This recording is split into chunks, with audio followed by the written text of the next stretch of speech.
Since my school days, we have read of the evils of communism, and we read so much about Russia. At that time, the main communist country was Russia. Joseph Stalin was its leader, and that fellow, as a young man, was actually preparing to be a priest in the church.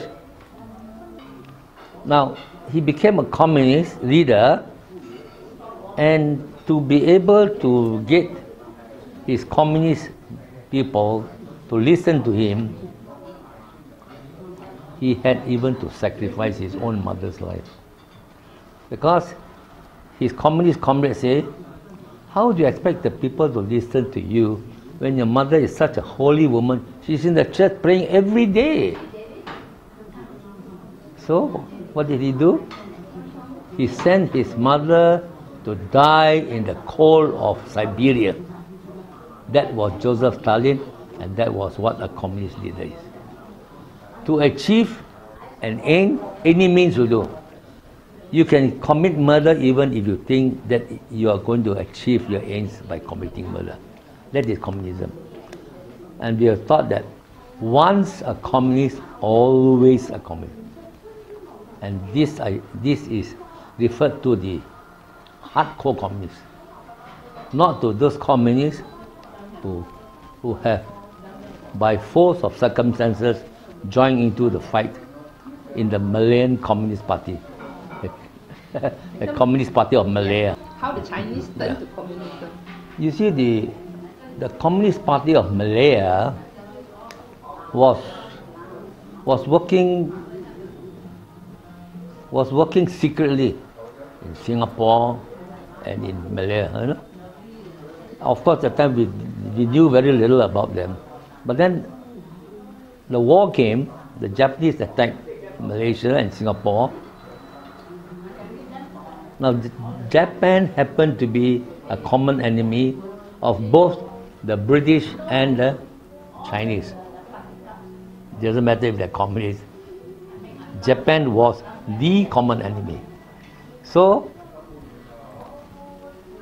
the Chinese communists joined forces with the British military to form a united force to fight the Japanese. And the communists who joined the British to fight the common enemy Japan were named MPAJA, Malayan People's Anti-Japanese Army.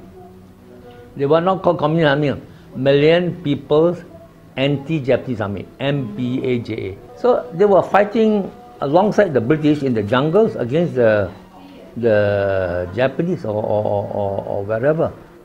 Okay? Now, when the war against Japan was ended,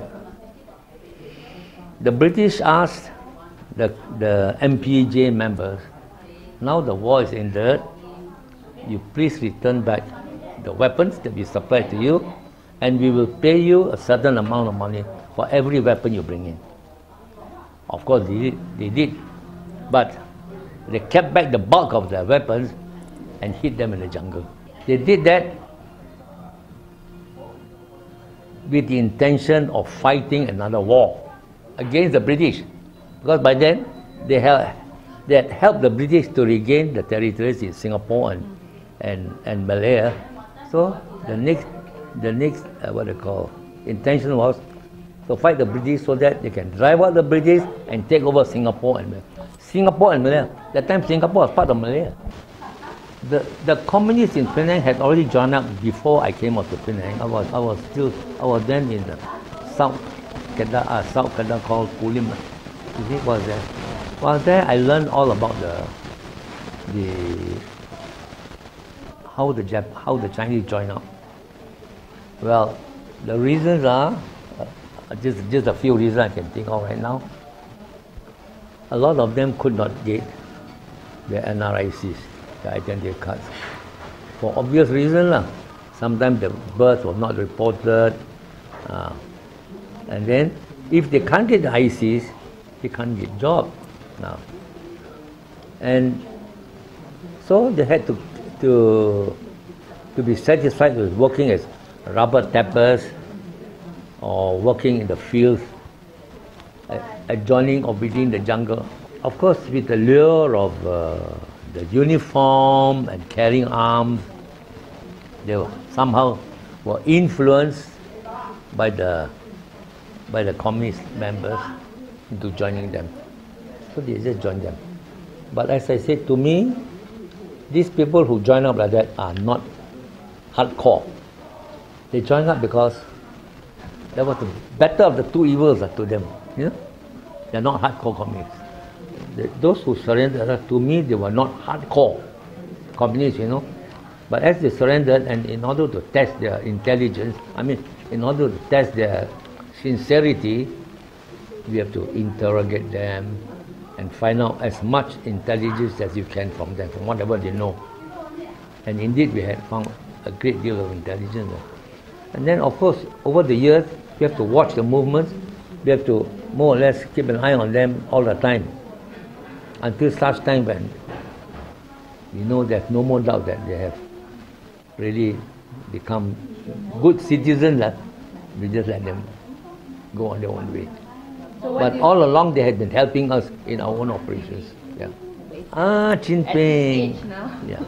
You see, Chin Peng was,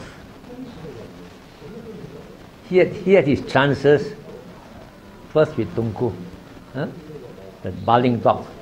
He had his chances to come out, but he didn't want, because he wanted his own terms. If you come out, one of the terms was, I remembered, he said, you must allow the Communist Party of Malaya to be a legal party. Of course you can't allow that.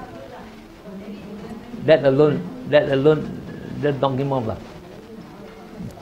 Anything, maybe we can come, but not that. We just cannot allow to legalize your Communist Party of Malaya. Cannot.